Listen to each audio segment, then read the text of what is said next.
다산 정약용 선생님 쓴 산문 중에 지금 여기서라는 산문을 잠깐 소개합니다. 내가 지니지 않는 없는 것, 사물을 바라보고 가리키며 저것이라고 한다. 내가 지니고 있는 것을 의식해, 내가 가지고 있는 것을 의식해 자세히 보면 내가 가지고 있는 것을 이것이라고 칭한다. 이것이라는 것은 이미 얻어서 내 몸 곁에 지니고 있는 것이다. 그러나 만약 내가 손에 넣는 것이 내 바램을 채우기에 부족하다면 만족시켜 줄 만한 것을 바라지 않을 수가 없게 되어 그것을 자꾸 바라보고 가리키며 저것이라고 하게 되는 것이다. 이것은 천하의 공통된 근심거리이다. 그러니까 내게 없는 것, 내가 지금 바라고 있는 저것을 자꾸 갈망하고 그것을 부러워하는 것, 이것이 어떤 특정인만의 고민이 아니라는 겁니다. 천하의 모든 사람의 근심거리가 여기서 시작된다는 겁니다. 이 산문을 읽으면서 정말 깊이 있게 인간을 통찰했던 것 같아요. 다산 선생님께서 지구는 둥글고 땅을 사방으로 평탄하니 하늘 아래 내가 앉아있는 자리보다 높은 것이 없다. 그러나 백성 중에서는 곤륜산에 올라가고 이 곤륜산은 저 티벳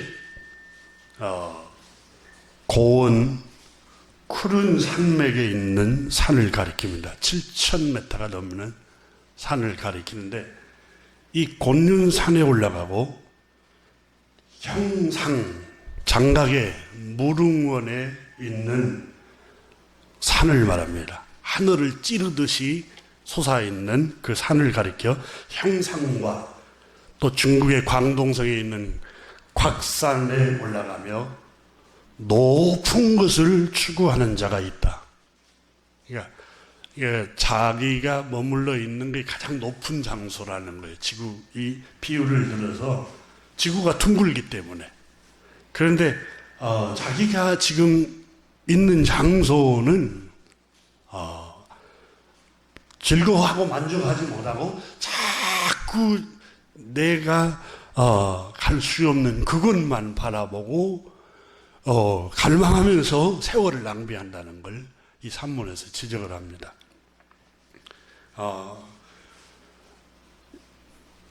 높은 것을 추구하는 자가 있는데 이미 가버린 것은 뒤줄 수가 없고 앞으로 올 일은 기약할 수 없으니 하늘 아래 지금 누리고 있는 것처럼 더 큰 즐거움과 행복은 없다. 이렇게 말합니다.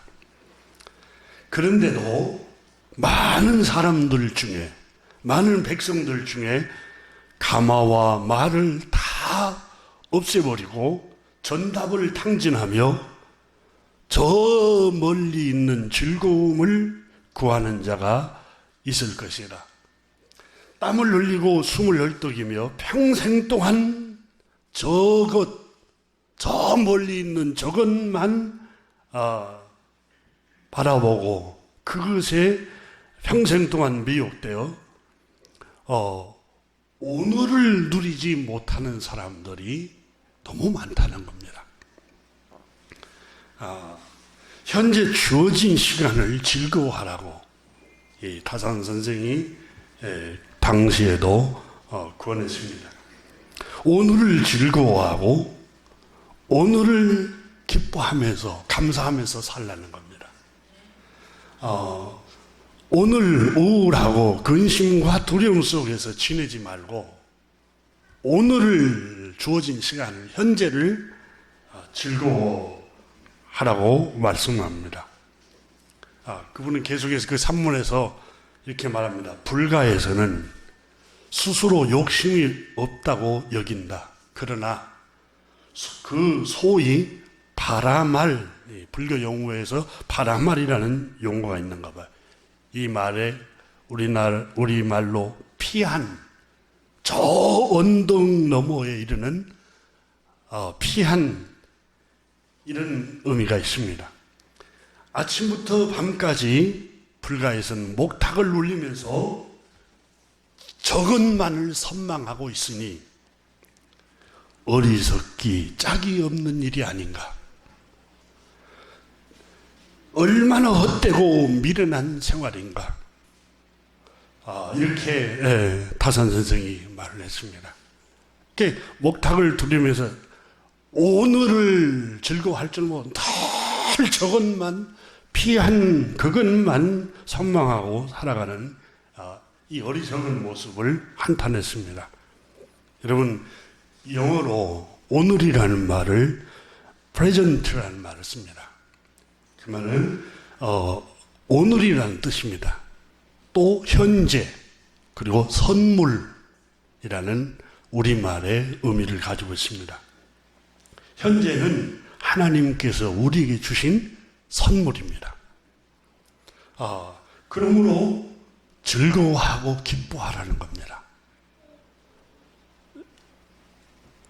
시편에도 하나님의 은혜가 아니면 오늘이 우리가 어제 자고 깨어날 수가 없어요. 여러분, 지난주에 엊그제 신문을 보니까 우리나라의 최고의 대학에서 성악을 전공을 했고 미국에 유학을 해서 학위를 받아가지고 유명한 성악가가 이 공연을 솔로 독창 공연을 하기 위해서 이제 하기 시작하기 전에 화장실에 갔다가 심정지돼서 사망한 사건이 보도가 됐어요. 이게 얼마나 안타까운 생이죠. 이제 아직 40대인데. 사람이 여러분 내일을 기약할 수가 없습니다. 오늘이라는 이 시간 하나님 우리에게 주신 선물입니다. 그래서 여러분 영어는 오늘을 선물이라고 표현을 하고 있어요. 선물. 하나님 주신 선물이에요.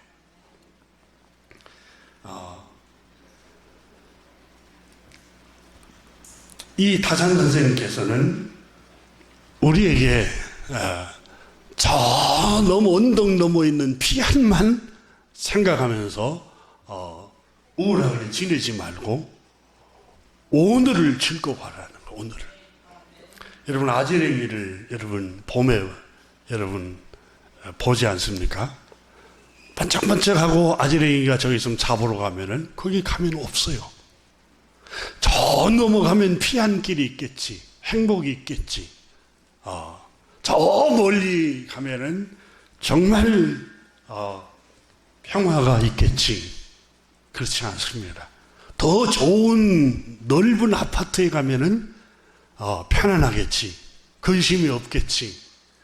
더 많은 연봉을 받으면 평안하고 더 행복하겠지. 그렇지가 않습니다. 주님께서는 행복은 여기 있다 저기 있는 게 아니라 너희 마음속에 있다 그랬어요. 천국은. 천국이 뭡니까? 희락, 평강이 넘치는 곳이 천국이라고 말씀했습니다. 그래서 여기 있고 저기 있는 게 아니라 너희 마음속에 천국이 있다. 이렇게 말씀을 하였습니다. 전도서 3장 22절에도 사람이 자기 일을 즐거워하는 것보다 더 큰 행복이 없다. 자기 일을 즐거워하는 것. 이게 행복이라는 겁니다. 다산 선생은 이 산문에서 이것이라고 하는 것은 자기에게서 만족을 찾고 남에게 구하지 않는다는 것을 의미한다. 이렇게 표현했습니다. 그러므로 군자는 남에게서 구하지 않고 만족을 자기의 것을 누릴 줄 아는 사람. 저 멀리 있는 것, 내게 지금 없는 저것, 남에게 있는 저것, 다른 사람에게 있는 저것을 부러워하고 비교하고 그것을 가지지 못해서 아쉬워하고 나에게는 없는 것을 스스로 초라하게 생각하고 스스로 자학하는 것이야말로 얼마나 어리석고 미련한 낭비하는 삶인가를 타선 선생이 지적했습니다. 하나님의 말씀도 이미 계속해서 우리에게 지적을 합니다. 자족하는 마음을 가지라고. 오늘 기뻐하고 항상 기뻐하라. 오늘 기뻐하라는 거예요. 내가 내일 모레 기뻐할 거야. 아니 오늘을 기뻐하라는 거. 오늘 항상 기뻐하라는 말은 오늘 기뻐하라. 지금 이 순간을 기뻐하라는 겁니다. 오늘 하나님께서 우리에게 주신 현재라는 선물은 너무 크고 감당할 수 없는 은혜입니다.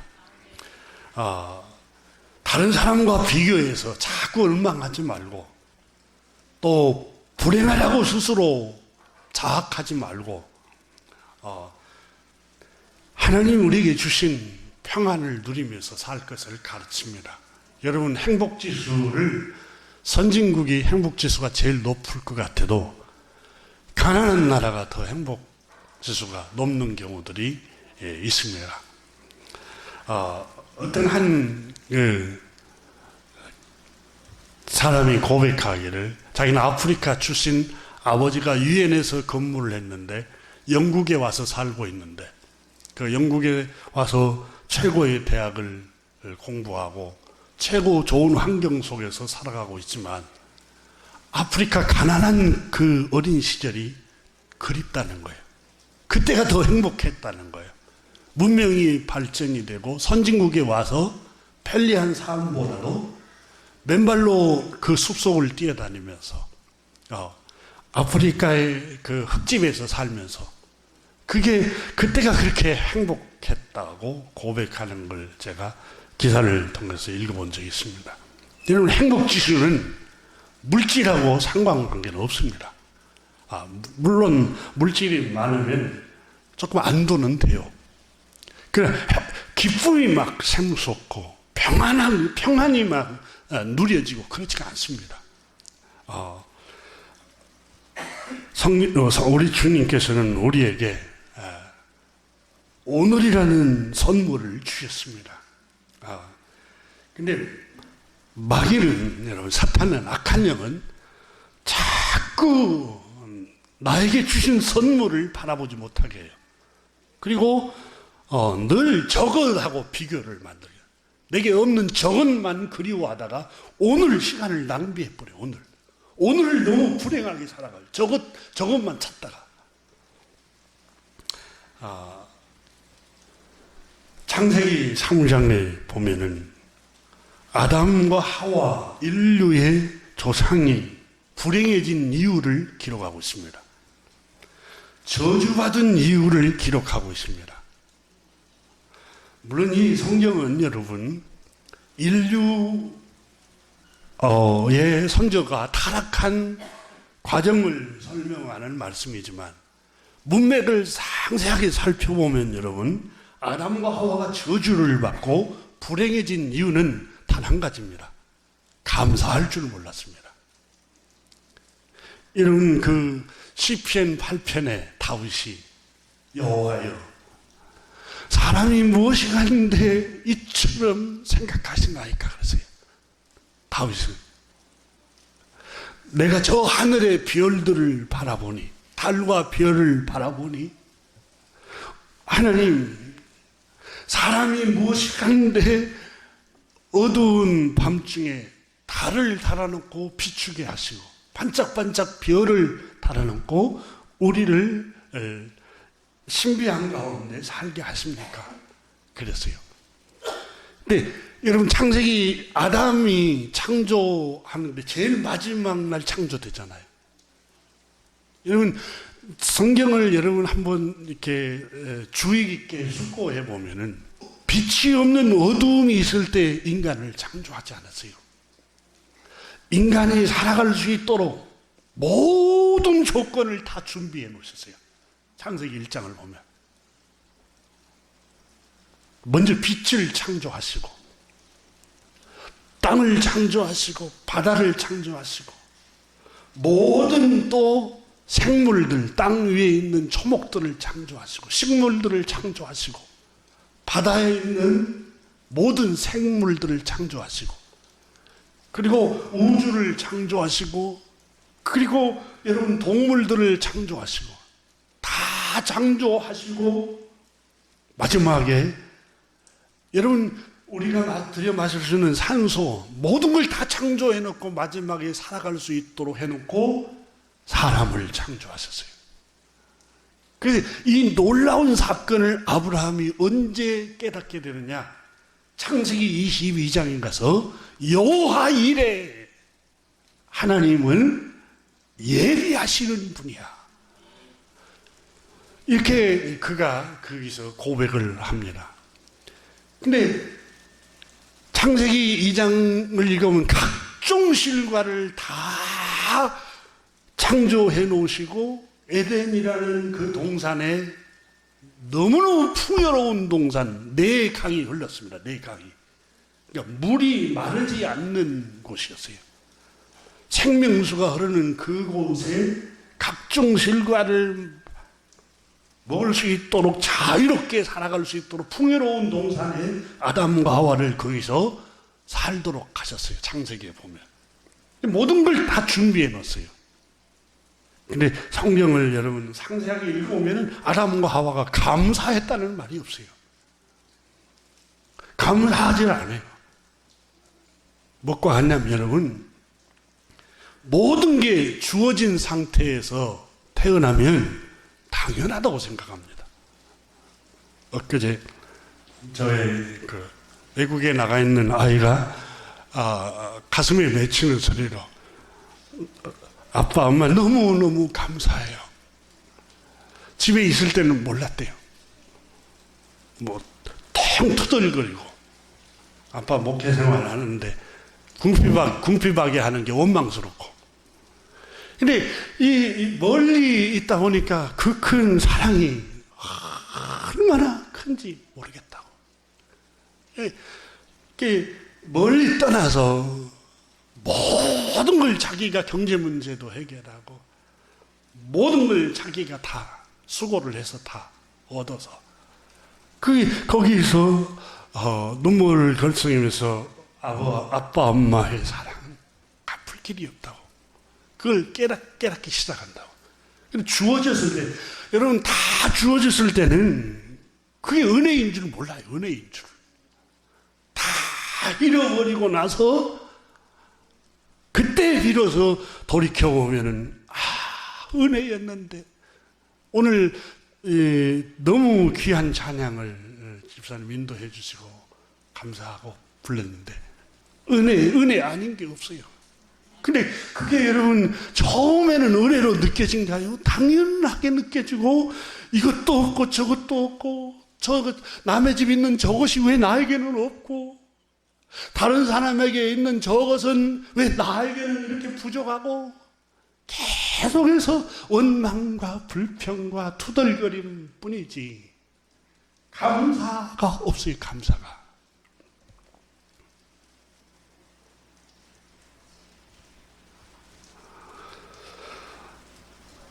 하나님께서 우리에게 주신 은혜가 얼마나 큰데요. 근데 아담과 하와가 그렇게 감사하지 않을 때 사단이 악한 영이 아담과 하와에게 찾아와서 그렇잖아요. 이 동산에 모든 실과를 정말 주님이 너에게 먹지 말라고 하더냐. 부정적인 부분만을 모든 실과를 다 먹고 하나만 금했잖아요. 근데 그 질문이 뭐냐. 모든 실과를 먹지 말라고 그렇게 하더냐. 이렇게 부정적으로 물어봐요. 아니야. 다 먹을 수 있는데 한 가지만 먹지 못하게 해서 이렇게 대답하니까 왜 저것을 못 먹게 한 줄 알아? 너의 눈이 밝아질까봐. 그리고 선악을 분별하고 하나님과 같이 될까봐 저것을 못 먹게 한 거야. 이 부축입니다. 저것이 네 것이 안 된 거. 그것을 자꾸 부추겨. 여러분, 저거 아니어도, 한 가지 아니어도, 이 동산 중앙에 있는 것 말고도 각종 실과가 수십 가지, 수백 가지 있는 은혜인데, 그것만 여러분 누려도 끝이 없는데, 저것 없는 거 하나, 저것 없다고 계속해서 부추기잖아요. 그래서 결국은 아담과 하와는 저것 없는 것을 불평하고 투덜거리고 불만을 품고 있다가 결국은 저것을 쫓아갑니다. 그래서 타락해버리잖아요. 오늘 본문 우리가 읽은 말씀은 하나님께서, 창조주 하나님께서 이스라엘 백성들, 자기 백성, 하나님의 백성들에게 하신 말씀이에요. 이방인들, 주님을 믿지 않는 사람들에게 하는 게 아니라 주님을 믿는 백성들에게 하신 말씀이에요. 오늘 본문 보면은 23장 14절에 말씀하시기를, 그 앞전에는 안식일을, 주일을 지키라고 계명을 줬는데 14절에 보면 너는 매년 3번 내게 절기를 지킬지니라. 3번 절기란 말은 감사절기를 지키라는 거예요. 감사의 큰 절기를 3번, 1년에 3번은 지켜. 꼭 그날을 정해놓고 지켜라. 왜 정날할까요? 사람은 망각의 동물에서 잊어먹습니다. 은혜를 잊어먹어요. 그러니까 날짜를 정해놓은 거예요. 날짜를 정해놓고 3번 지키라 라고 말하면, 첫 번째가 무교병, 이걸 유월절이라고 말합니다. 유월절. 무교병을 유월절. 쉽게 말하면 한자로 써져 있는데, 이걸 무교병이라는 말은 누룩을 넣지 않는 빵을 먹는 때 그 절기를 지키라. 누룩을 넣지 않는 빵을 7일 동안 먹으라. 유월절을 생각하면서. 여러분, 유월절은 애굽의 장자들을 다 죽어나갈 때, 코로나처럼 질병으로 다 죽어나갈 때 이스라엘 백성들만 하나님이 문설주에 어린 양의 피를 발라놓고 그 죽음의, 사망의 슬픔이 그 집안에 들어가지 못하도록 보호를 해줬어요. 유월절을, 무교병을 지키라는 말은 너희를 안전하게 지켜주신 하나님의 은혜에 절기를 정해놓고 너희가 지금까지 살게 되고 생명이 생존하게 된 거, 그 은혜에 감사하는 절기로 지키라는 거예요. 첫 번째가. 그리고 두 번째는 맥주절을 지키라고 그래요. 맥주절을. 그런데 세 번째는 또 추수감사절을, 마지막 추수감사절, 수장절이라고 표현이 나오죠. 근데 자, 그럼 왜 하나님이 그렇게 강조를, 감사절로 이 세 절기를 지키라고 말씀하시느냐? 15절을 보세요. 15절을 보면 너는 무교병의 절기를 지키라. 내가, 왜냐하면 그게 정확한 번역이, 내가 내게 명령한 대로 아비브에 정한 때 이래 동안 무교병을 먹을지니, 그 말은 누룩 넣지 않는, 효모가 넣지 않는 맛없는 빵을 7일 동안 먹으라. 자, 왜냐하면 그 달에 너가 애굽에서 나왔습니다. 이게 강조되고 있는 말씀입니다. 이 새 절기를 지키라는 말은 애굽에서 네가 나왔기 때문이다. 애굽은 여러분 어떤 땅입니까? 애굽은 죽음의 땅입니다. 이스라엘 백성들에게는. 그리고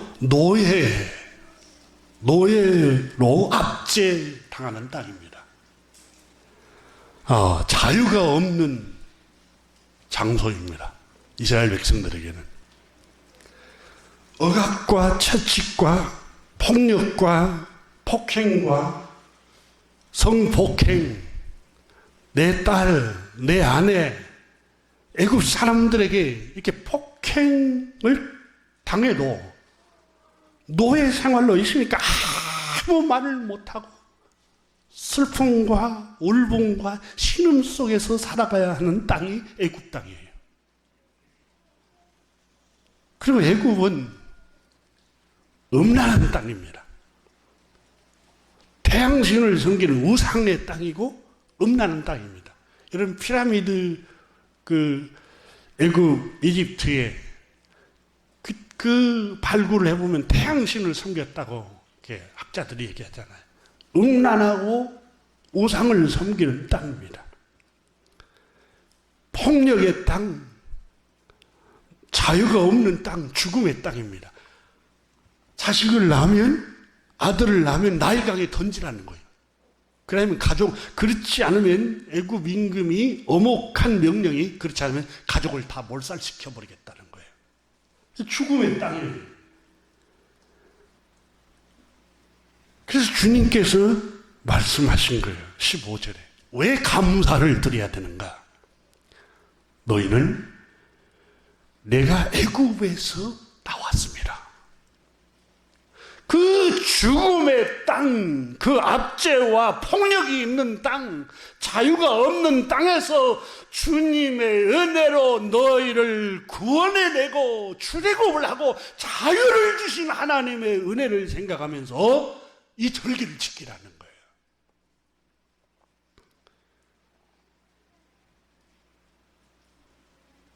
여러분, 이 애굽 사람들에게만 그럴까요? 세계보건기구에서 지난 2년간 신종 코로나 바이러스 감염증 대유행으로 세계 인구의 1,491만 명이 목숨을 잃었다고 발표했습니다. 여러분, 이 바이러스가 번성해 갈 때 세계 인구가 수많은 사람들이 죽어갔어요. 우리나라도 안전지대는 아니었습니다.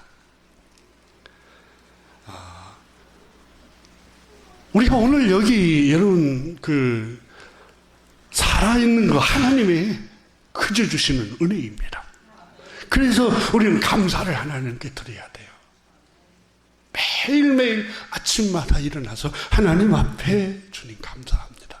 오늘을 주신 하나님께 감사합니다. 우리는 여러분 수많은 세균에 둘러싸여 있습니다.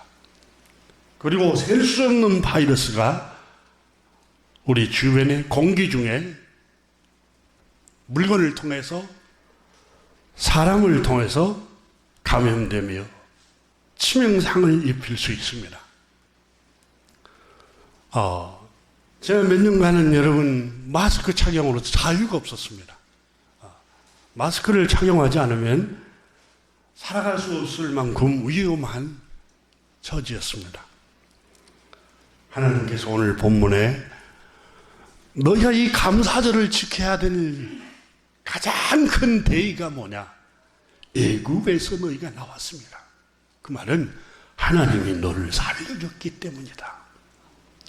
하나님 너에게 생명을 주시고 생명을 살려줬기 때문에 1년에 3번씩은 크게 하나님께 감사를 드리라는 겁니다. 정말 하나님께 감사를 드리라.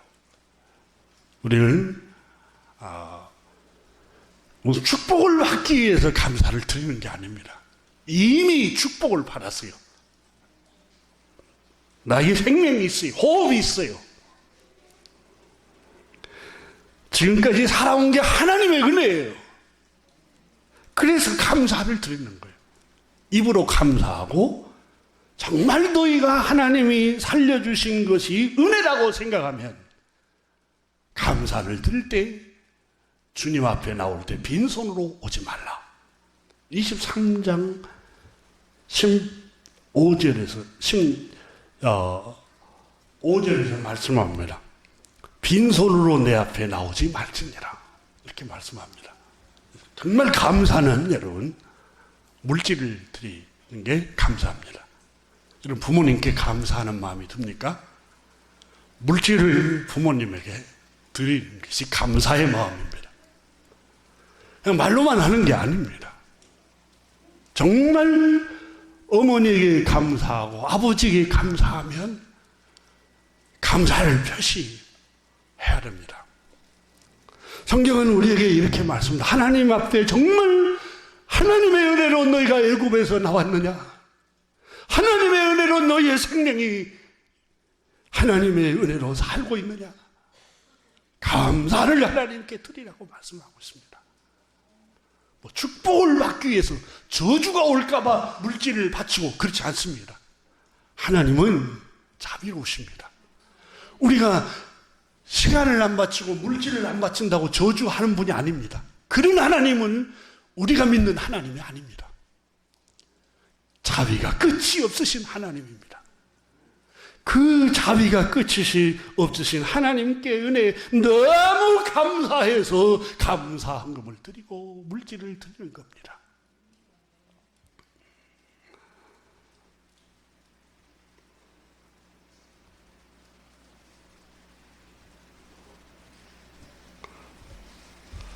여러분 찬송 592장 한번 열어보시기 바랍니다. 한번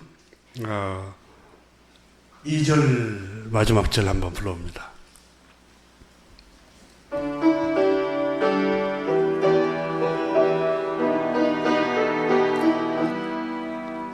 시들인 논밭마다 기름 고이고 심겨진 과원마다 열매 맺으리 비바람 고운 햇빛 주님 선물로 아구 손길마다 복이 넘친다. 눈이 닿는 우주 공간에 손이 닿는 그 구속에 우리 주님 주신 열매 우리 주님 주신 알고 감사하자 찬송하자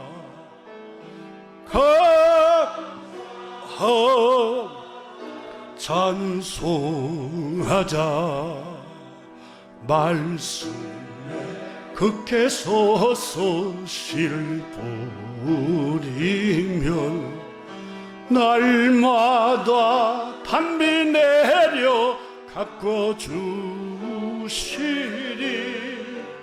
황무지 갈고 헤쳐 쉬지 않으며 풍성한 추수 때는 감사뿐이라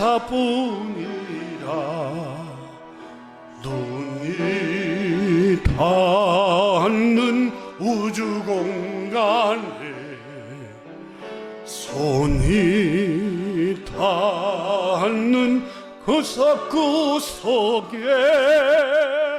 우리 주님 주신 열매 우리 주님 주신 알고 감사하자 찬송하자 감사하자 찬송하자. 할렐루야. 출애굽 이스라엘 백성들이 당시에 이스라엘 백성들이 애굽에서 430년간 노예 생활을 했습니다. 정말 처참한 생활을 했습니다. 그 종되었던 곳에서 너희가 나왔기 때문에 하나님의 은혜를 생각하라고 말씀하고 있는 겁니다. 그러면서 이 절기를, 세 가지 절기를 지키라고 말씀합니다. 여러분, 6월절은 오늘날 말로 말하면 부활절을 말합니다. 우리를 구원해 주신 이 부활절, 우리 구주 예수 그리스도께서 어린 양이 되셔서 우리를 모든 죄와 저주에서, 심판에서 영원히 우리를 구원해 주셨잖아요. 그게 바로 오늘날 6월절, 부활절을 해당되는 절기를 말하고 있습니다. 맥추절은 여러분, 농사를 1년에 동양은 2번 짓잖아요. 벼농사와 또 늦가을에 초겨울에 뿌려놓은 보리 씨를 뿌려서 6월쯤에 거두는 보리 농사. 그래서 여러분, 우리나라는 농사를 지어서 보리 가을에 추수를 해서 이제 쌀 농사를 지어서 1년 그게 먹고 살면서 다음 보리가 6월달 다음 해에 보리가 나올 때까지 너무 소출이 부족해서 넘기기가 힘들었어요, 우리 선조들이. 그래서 많은 사람들이 보릿고개를 넘기지 못하고 죽었습니다, 굶주려서. 그리고 너무 영양분이 부족하니까 폐병에 많이 걸렸어요. 우리 장로님, 권사님 세대, 70이 넘은 세대, 이 세대는 폐병 환자들이 한국에 너무 많았어요. 못 먹고 사니까. 저도 어린 시절에 가난한, 우리 아버지가 농부였기 때문에 가난한 집안에서 태어나서 어린 시절에 그렇게 밥이 먹고 싶은데 밥은 안 주고 맨날 감자만 삶아주고 고구마 삶고, 그리고 이제 이렇게 밥이 없으니까 그 산중에 심은 차조 있잖아요, 차조. 차조를 삶아가지고 감자에 섞어가지고 먹고, 또 미군에서 우리 6.25 전쟁 이후에 우리가 못 살았을 때 밀가루가 면사무소에서 이렇게 배급을 했어요. 그걸 가지고 수제비 만들어가지고 이렇게 수제비 해서 먹고, 칼국수 해서 먹고, 쌀이 부족하니까. 우리나라 이 수제비 문화가 바로 거기서 온 거예요. 우리 젊은이들이 잘 모를 거예요. 왜 수제비 칼국수가 어디서 나왔는지. 그리고 이제 조금 밥을 하면은 거기에다가 감자나 고구마를 같이 넣어요. 쌀이 적으니까. 그걸 이제 많게 하기 위해서.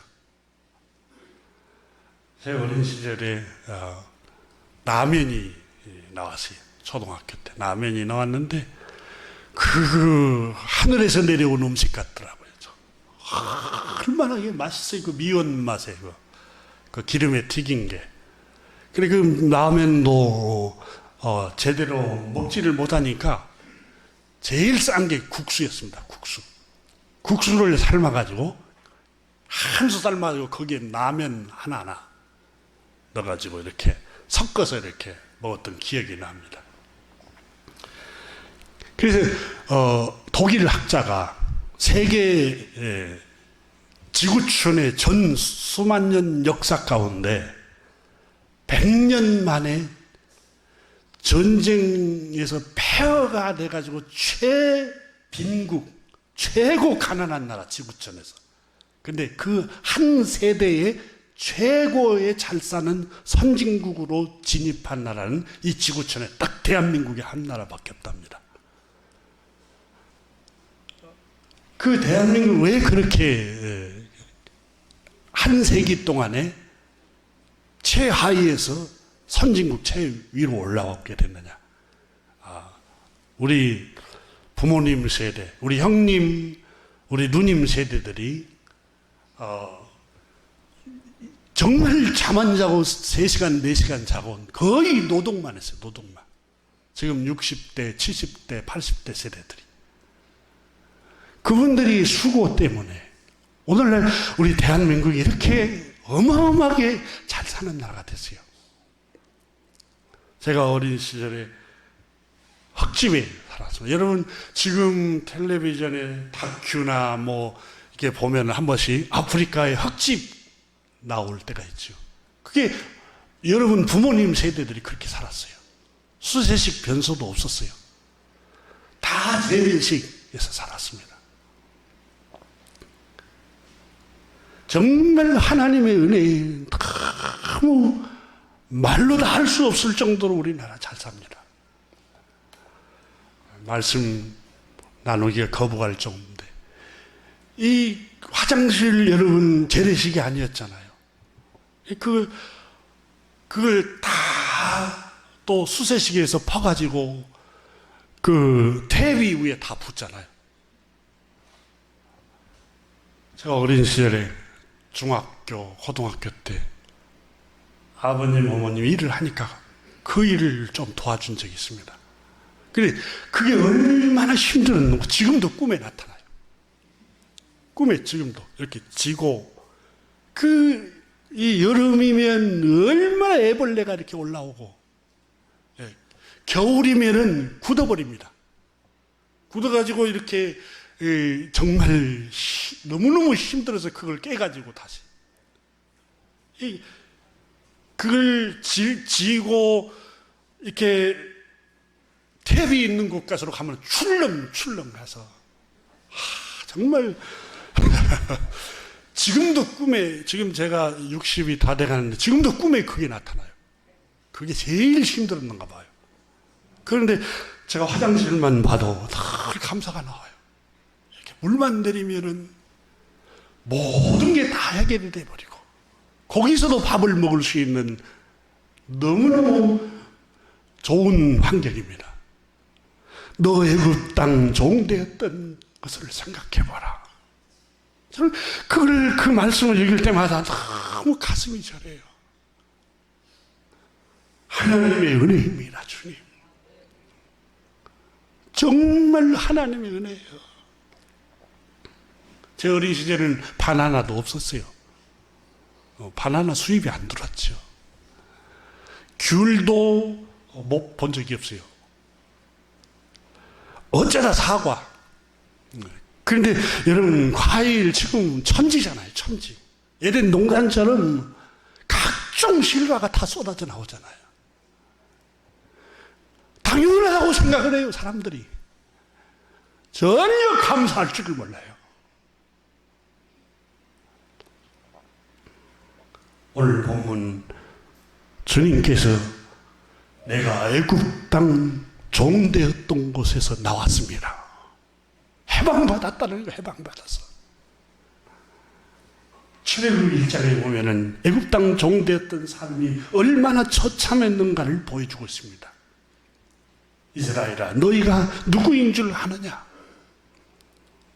너희 아버지 어머니를 주님께서 여기까지 인도하지 않고 애굽의 노예 생활 때 광야를 지날 때 다 멸해버렸다면 너희가 생존이나 가능하겠느냐? 그 말입니다. 오늘 본문 말씀 여러분 15절에서 그달에 내가 애굽에서 나왔습니다. 그 너희 선조들이 애굽에서 나오지 않았더라면 애굽 땅을에서 탈출하지 않고 광야에서 이미 하나님께서 다 멸해버렸더라면 너희 생명인 존재 자체가 가능하겠느냐? 애굽에서 나왔기 때문에 너희가 오늘이 있는 거야. 이렇게 그렇게 말씀하고 있으면서 그러므로 하나님께 감사의 절기를 지키면서 늘 감사를 드리라는 거예요. 저것이 없는데요. 저 집은 더 큰 평수에 사는데요. 저 집은 더 좋은 환경에서 사는데요. 저 집은 저 가정에서 태어났더라면 나는 더 행복했을 텐데요. 늘 내게 없는 저것만 바라보고 오늘을 너무 불행하게 살지 말고 오늘 나에게 주신 생명, 호흡, 이 모든 것 하나하나 한번 생각해 보십시오. 얼마나 감사하는 일인지.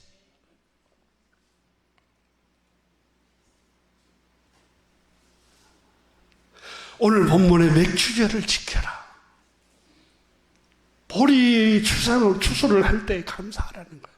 여러분, 이스라엘 백성들이 광야를 지날 때 농사를 지을 수가 없었어요. 40년간 광야 생활했지만. 왜요? 신명기 8장에 보면은 그긴 비가 오지 않는 땅이라고 그랬어요. 사막이에요. 끈끈한 땅이에요. 비가 오지 않는 땅인데 어떻게 거기서 농사를 해요? 농사할 수 없어요. 그래서 감사하게 그래도 굶주려 죽지 않았습니다. 하늘에서 만나를 하나님 내려주셨잖아요. 근데 농사 짓지 않는 그 땅에 만나를 내려주시고 가나안 땅에 너희가 지금 출애굽기 23장은 가나안 땅에 이스라엘 백성들이 너희가 들어가면 하나님께 감사절을 맥주절을 지키라는 이유가 이제 심고 추수할 땅이 있고 또 열매 맺는 거두는 기쁨이 있으니까 그걸 감사하라는 거예요. 맥주절에.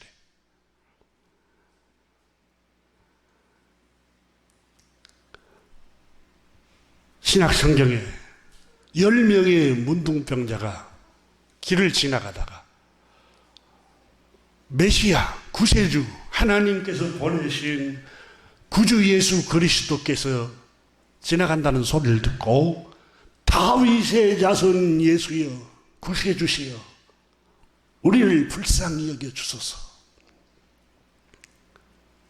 울부짖고 정말 간절히 기도하니까 이 10명을 주님이 불쌍히 여기사 다 고쳐주십니다. 그리고 집으로 각자 돌아갔는데 한 사람이 감사할 것을 들고 예수님 발 아래 엎드려서 사례를 감사를 드렸습니다. 그때 주님께서 하신 말씀이 귀에 쟁쟁합니다. 10명이 다 치료받지 않았더냐 이랬습니다. 10명이 다 고침받고 10명이 다 은혜를 받지 않았더냐 하고 물으면서 9은 어디 갔느냐 라고 물었습니다. 한 명만 감사를 드립니다. 한 명만. 10명이 다 은혜를 받지 않았더냐? 9은 다 어디 갔느냐? 여러분, 우리가 하나님 앞에 정말 애굽의 칠흑 같은 죽음의 땅, 불행의 땅, 가난과 질병과 고통의 땅, 그 땅에서 하나님께서 우리를 여기까지 에베네셀로 인도하셨습니다. 우리는 하나님 앞에 입으로도 감사하고 하나님께 감사의 물로도 감사하고 여러분 감사하는 마음이야말로 하나님의 은혜에 보답하는 100만 분의 1이라도 되는 겁니다. 너는 내년 3번 내게 절기를 지킬지니라. 내가 애굽에서 나왔습니다. 6월절을 지키라는 말은 애굽에서 나왔기 때문이다. 맥주절을 지키라는 말은 내가 수고하여 밭에 뿌린 것에 첫 열매를 거둠이라. 내가 수고했는데요. 내가 반년 동안 직장생활하고 잠 안 자고 수고했는데요. 왜 감사해요? 여러분, 하나님께서는 생명과 호흡을 주셨고 애굽에서 너희를 가나안 땅으로 인도하지 않았더라면 너희가 어떻게 씨를 뿌리고 추수를 할 수 있겠느냐. 하나님이 너를 애굽에서 구원하시고 너희 선조들을 인도하셨기 때문에 오늘 네가 있는 거야. 이렇게 말씀하고 있는 겁니다.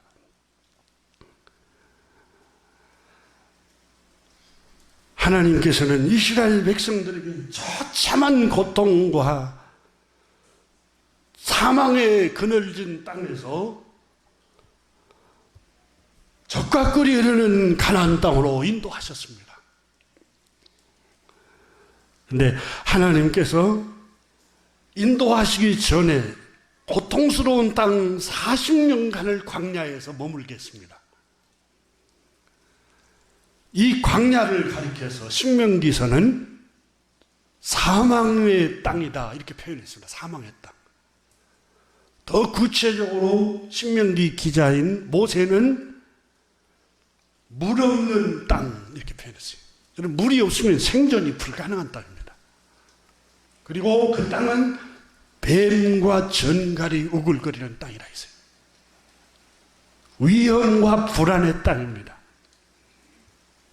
근데 그 땅을 하나님께서 왜 하나님 백성들이 애굽의 노예 생활로 있으면서 해방을 시키고 출애굽에서 인도했으면 바로 젖과 꿀이 흐르는 부요한 땅, 풍성한 땅으로 바로 인도하지 않고 왜 광야에서 40년간을 하나님께서 당신의 백성들을 인도하셨을까요?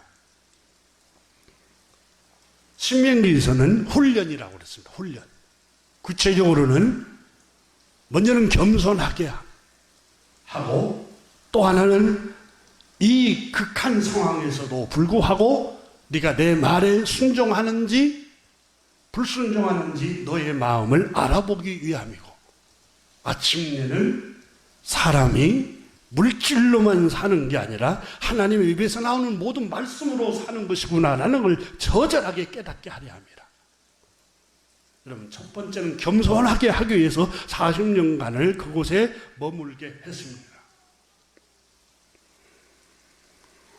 하나님께서는 사랑하는 사람일수록 처음부터 물질적으로 복을 부어주지 않습니다. 성경을 보면 사랑하는 사람일수록 고통을 주십니다.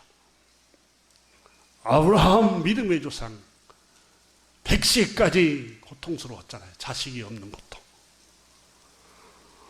자녀 때문에 고통받는 거. 저 가정 저주받아서 그래요. 절대 그렇지 않습니다. 하나님이 사랑해서 고난을 주시는 거예요. 정말 사랑하기 때문에 때때로 자녀 문제 때문에 고난을 주시는 거예요. 정말 무식한 사람들이 저주받아서 그래. 하나님에 관해서 너무 무식하기 때문에 그런 말을 하는 겁니다.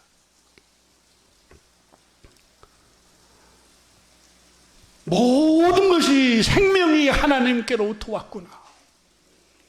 여러분, 아브라함뿐만이 아닙니다. 이삭을 보십시오. 40세가 넘어서 때까지 장가를 못 들고 혼자 있을 때 그게 저주가 아닙니다. 주님이 은혜를 주시지 않으면 모든 것이 불가능하구나. 내가 아무리 조건을 갖추고 인간적인 어떤 재능을 갖고 조건을 갖춰도 주님이 은혜를 주셔야 되구나. 은혜를.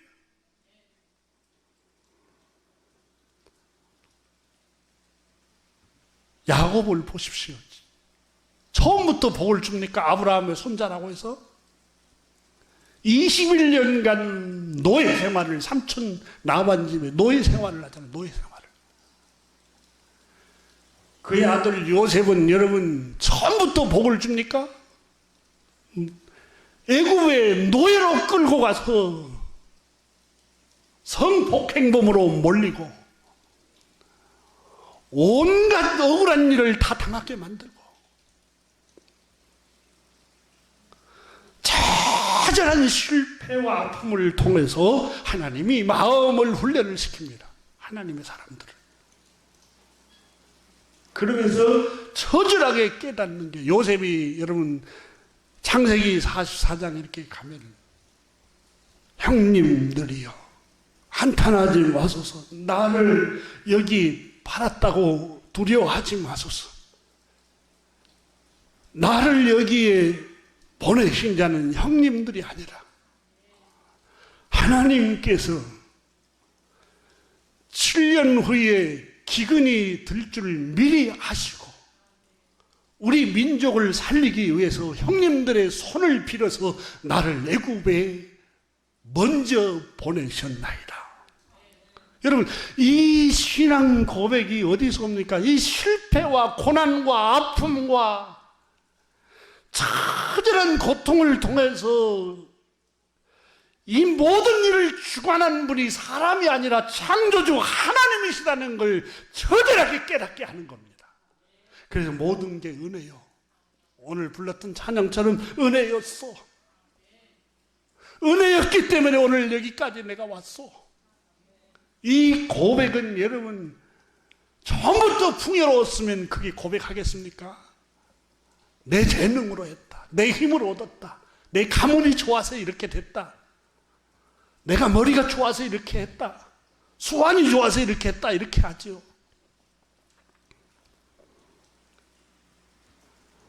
만물을 주관하시는 분이 하나님이시요, 생명의 주관자가 하나님이시요, 부와 기가 주님의 손에 있다는 걸 알게 하시고 생명의 주관자 호흡이 주님 손에 있음을 알게 합니다. 여러분, 욥이 하나님이 고난을 통해서 뭘 고백하게 합니까?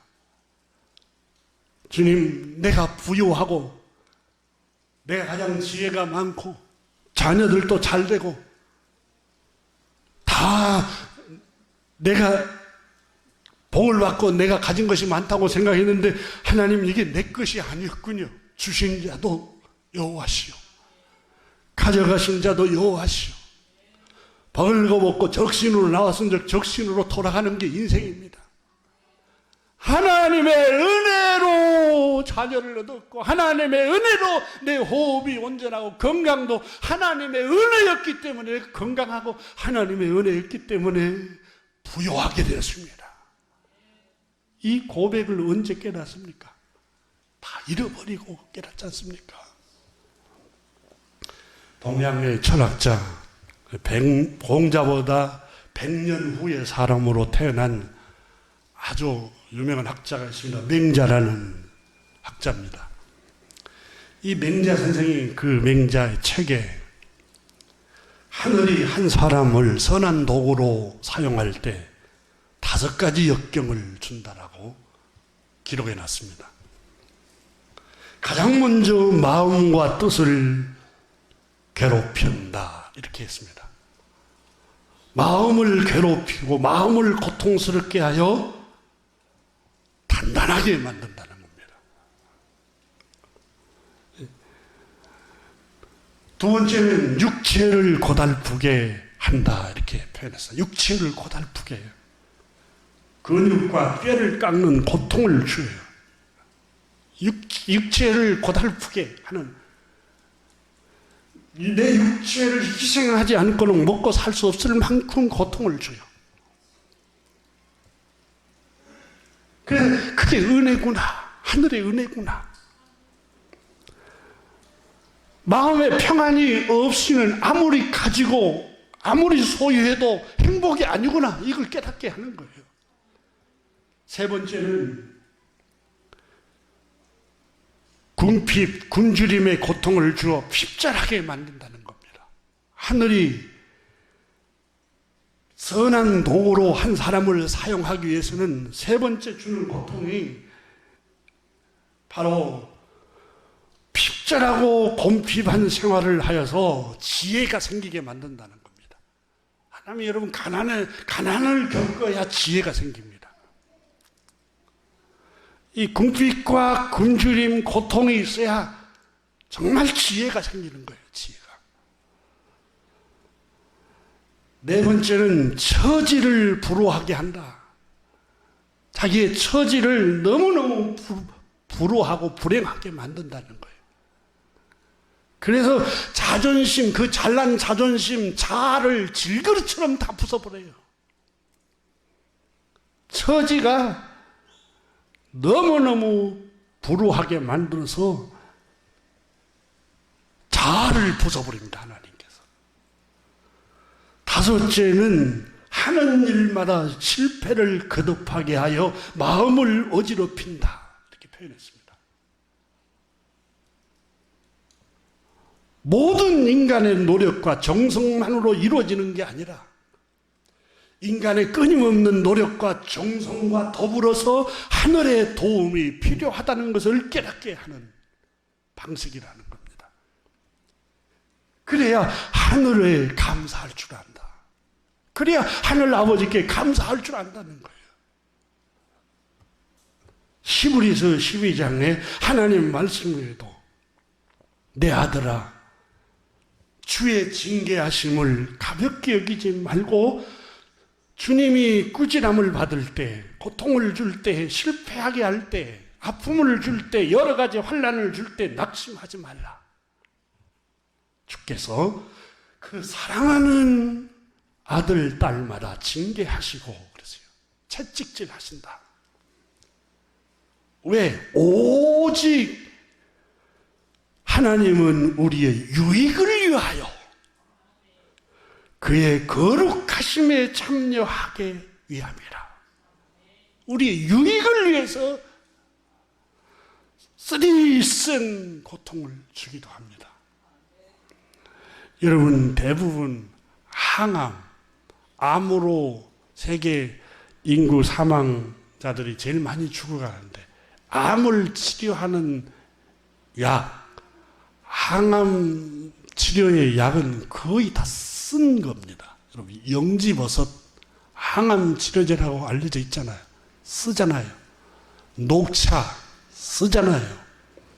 거의 대부분 다 항암 약제로 쓰이는 게 써요.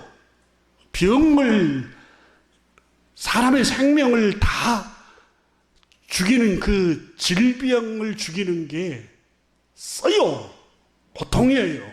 고통은 우리의 영혼을 피폐하게 하고 교만하게 하고 우리의 영혼을 방황하게 하는 제어 역할을 하는 게, 우리의 교만을 겸손하게 만드는 게 여러분 쓰고 아프고 슬프고 괴롭고 고통스러운 거예요. 그것이 있기에 여러분 우리가 하나님 앞에 겸손해지는 거고 하나님의 은혜라는 사실을 알게 되는 겁니다. 사랑하는 교우 여러분, 주님의 선하심을 믿고 오늘 현재 하나님 주신 시간에 감사하면서 순간순간 자동차를 탈 때도 감사하고 설거지를 할 때도 감사하고 길을 갈 때도 감사하고 예배할 때도 늘 감사하는 마음으로 예배하기를 주의 이름으로 축원합니다. 가정에서 감사가 넘치기를 주님의 이름으로 축복합니다. 기도하겠습니다.